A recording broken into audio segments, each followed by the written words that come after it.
for the help, and thanks very much for the invitation. It's really exciting to be part of the symposium. I already see several links to the previous talks, and yeah, it's really a pleasure to be part of the symposium. So I'm going to turn to a slightly clinical focus on facing consequences of our own actions or decisions. That is, I'm going to turn to compulsive behavior. And the key point that I'm going to make is that there are classic psychophysical tasks that probe sensorimotor function, which can actually help us gain insight into the mechanisms that may give rise to compulsive behavior, even though compulsive behavior is actually quite complex and puzzling.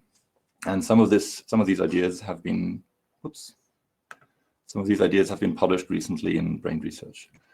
So before I start, or at the start, let me return also to Patrick's introductory slide and maybe remind you that whenever a decision results in motor output, then there are consequences at several levels. There are more immediate sensory motor consequences of the motor commands that we issue in order to produce the desired movement and reach the desired goal. And then there are those more distant or distal goal-related consequences. And I'll give you an example of a very everyday life decision or action that we perform, often thoughtlessly, for example, locking your front door. So when you issue motor commands in order to lock your front door, of course, you change change joint angles, you change the configuration of your arm and your hand, you change grip force on the key, you change the orientation of the key, you get haptic feedback from the key entering the keyhole and turning and the resistance you feel. Then at a more intermediate level of consequences of your motor commands, you move the bolts of the actual lock, and at a more distal or goal-related level, you of course lock the door, you secure the house, or you could even say you're ready to go now, or you could say, well, the next person who wants to enter the house, for example, your wife, needs to have the keys along with her.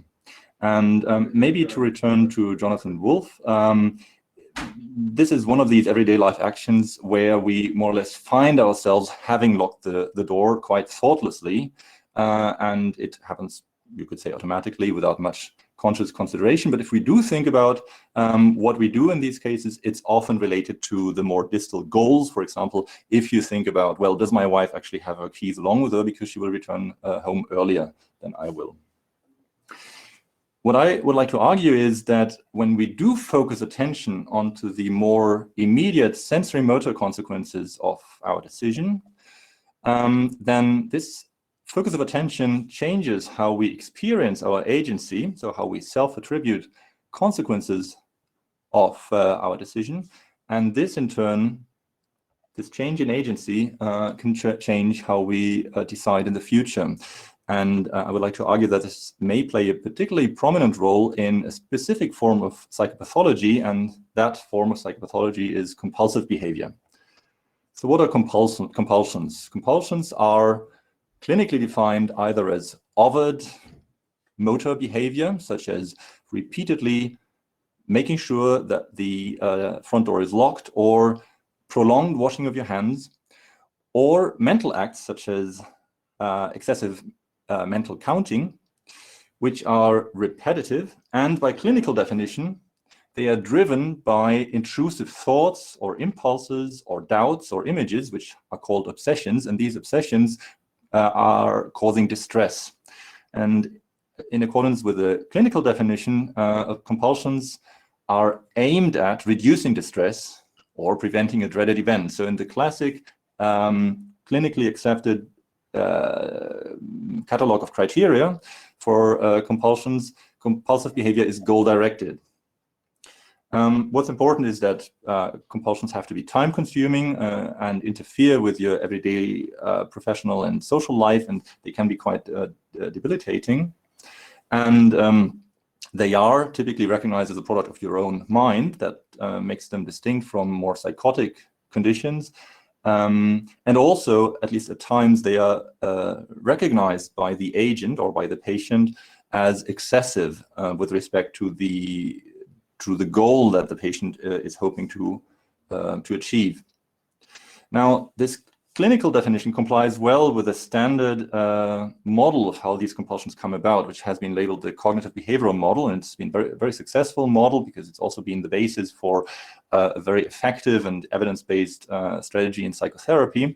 And according to this model, obsessions, so intrusive thoughts or ideas or images, are actually normal. It's something we all share. For example, the doubt, have I really turned off the stove? Or an image that comes to your mind when you see a knife when you stand next to your partner, maybe. So these are normal according to this model, but what actually drives compulsions then is that they are misinterpreted because there are very strong maladaptive beliefs. And the beauty of this model is that these beliefs can take on different forms, such as, for example, a belief that a thought makes the event that you're thinking about more likely to happen, or that a thought in itself is morally inappropriate, or that a thought actually represents a threat, or that you should be able to control your thoughts.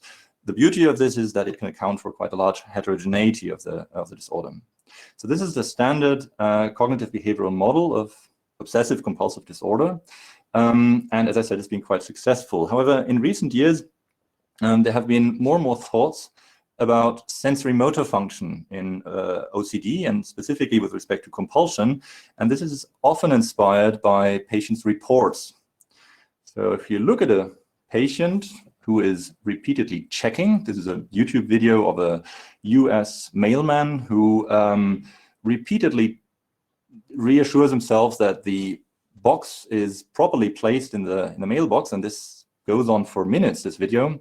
So if you ask these patients who display checking behavior why they do so, then they often report that they do so because their action feels incomplete, or that it just doesn't feel just right. So this somehow seems to imply that there is a pre-reflective, because it's a feeling, a pre-reflective difference in the way that an action is assessed during monitoring. So it's assessed as incomplete or not just right. And this has given rise, or has inspired, two very different classes of, let's say, sensory motor theories of compulsion. And I would like to walk you through them briefly, because they make very different predictions as to how treatment should be. So one class of models assumes that patients who show compulsive behavior have pathologically diminished conscious access to sensory motor details of their own action.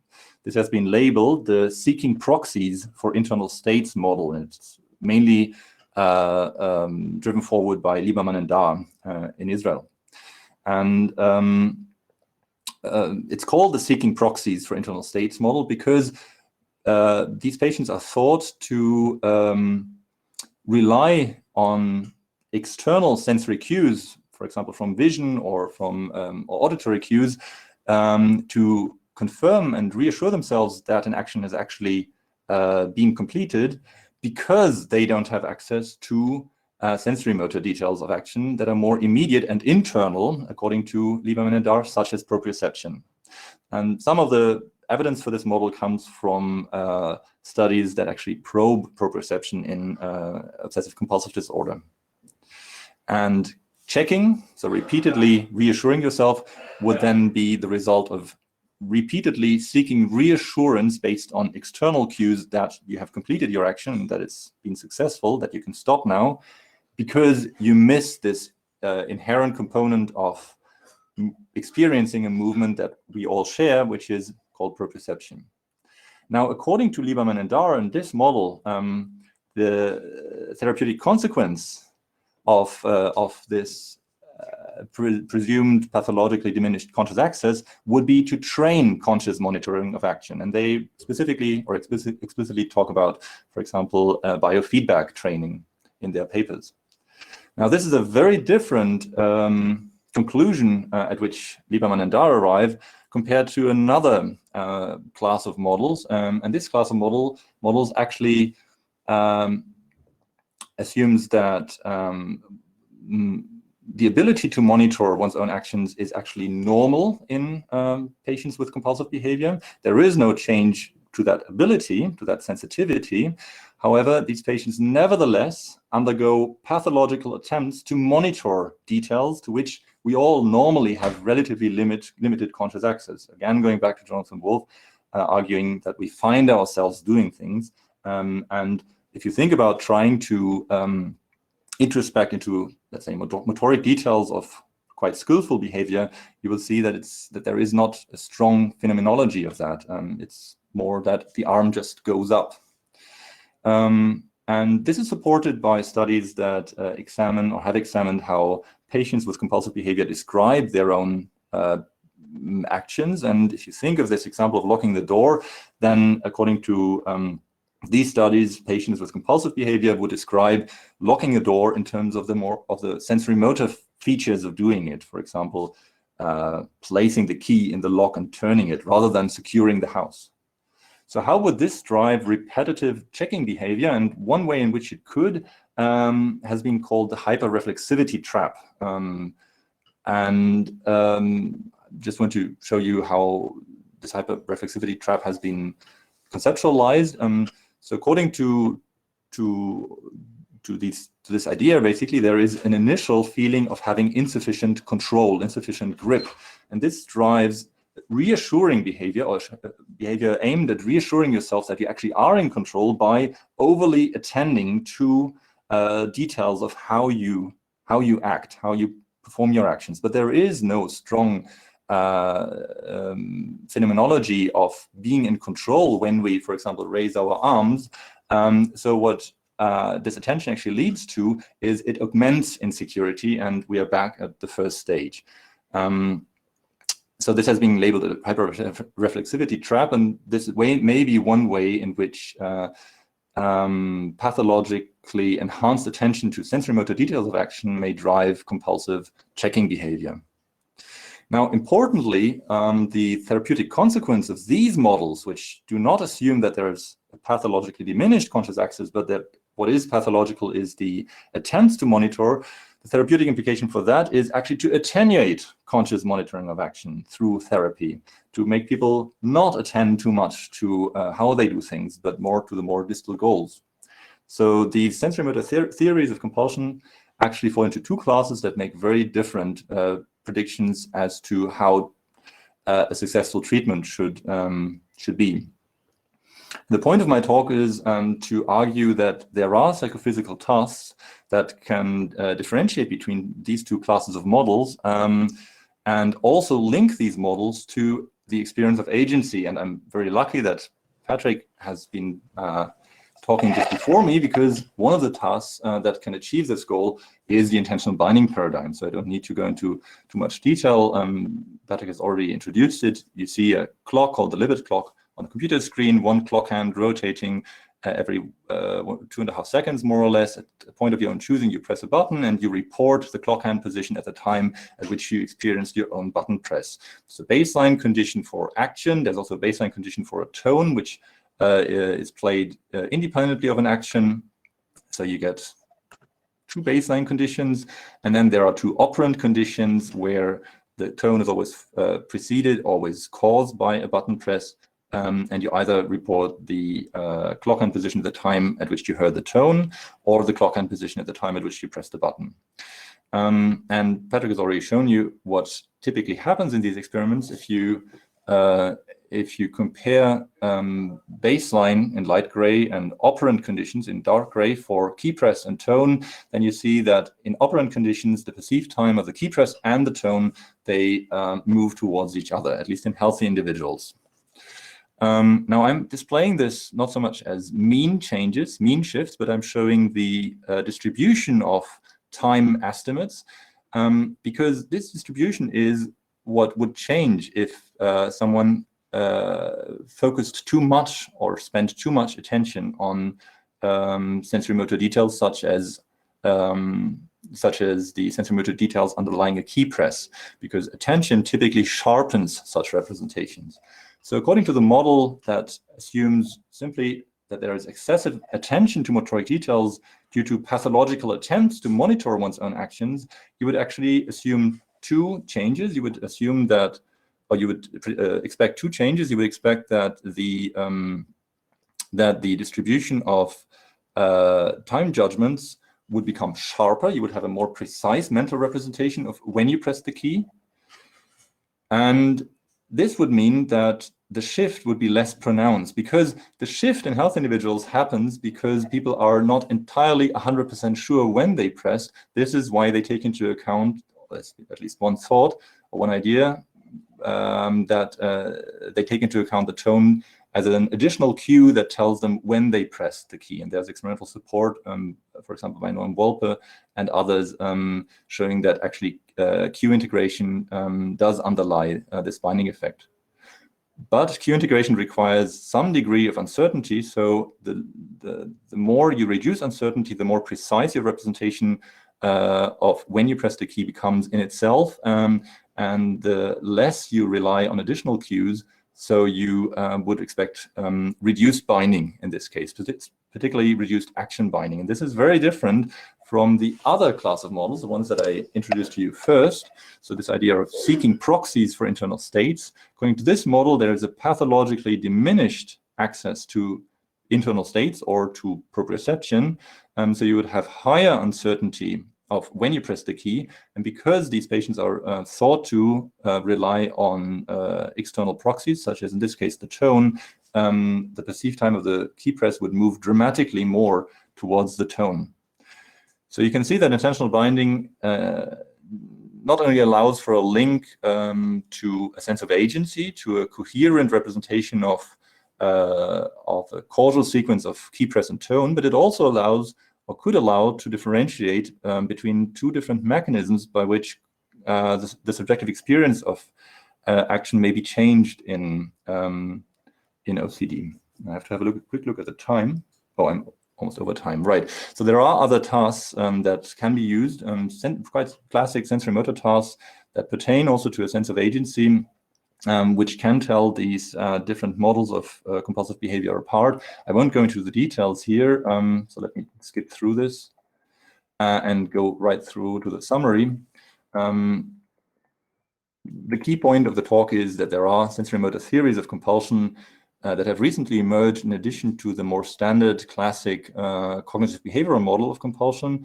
And these theories make quite opposite predictions with respect to the precision of mental representations of action. And in doing so, also imply quite opposite necessities with respect to treatment and therapy. These sensory motor theories can be tested by existing classic psychophysical tasks that can differentiate between them and allow for a link to a sense of agency. And finally, a healthy sense of agency, if any such thing exists, may rely on a balance of attention to motoric details versus goal achievement.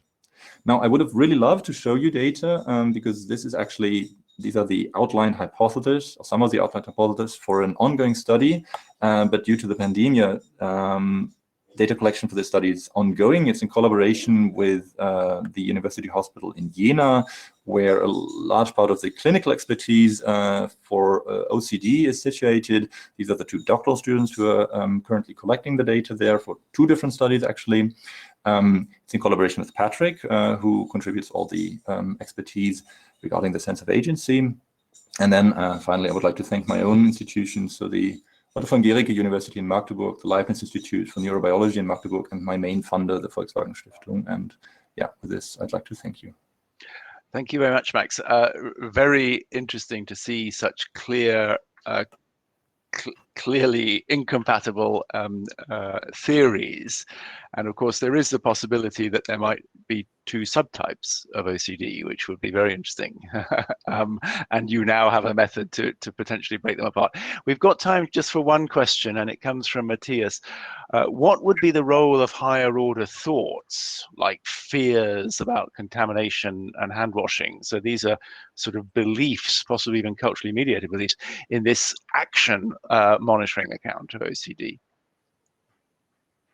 Yeah, I think this is then quite related to the really standard cognitive behavioral model of OCD, which has, I would really say, has been very successful, and we're not at all trying to disprove it. It's been just the standard model for a very effective psychotherapy approach. So I think high order thoughts, and particularly anxiety and fear, must play a dominant role. I'm no psychiatrist, I'm a neurologist, so my clinical experience with these patients is a bit limited. What we're trying to do, and what we've argued, is that in addition to such cognitive biases, for example, towards being threatened by your own thoughts or believing that you need to be able to control your thoughts, in addition to such cognitive biases, there may be, maybe even as a consequence of such biases, a change in the implicit subjective experience of your own sensory-motor function. So some of the, I should say that the assumption is not necessarily that the primary pathology lies within the sensory-motor system. It could just as well be that alterations to the subjective experience of sensory-motor function are a consequence of being very prone to fear, for example. And this hyperreflexivity trap actually illustrates that, because there is an initial feeling of insufficient grip, and then you get over attention. That's interesting. Of course, we know that expectations profoundly affect experiences, so that might be one of the mechanisms underlying the influence of higher order thought on low level experiences. Now, there are a couple of other really interesting questions in the Q&A, but I'm going to hold them over to the discussion because we need to move on. Max, thank you. That was excellent talk. Best of luck with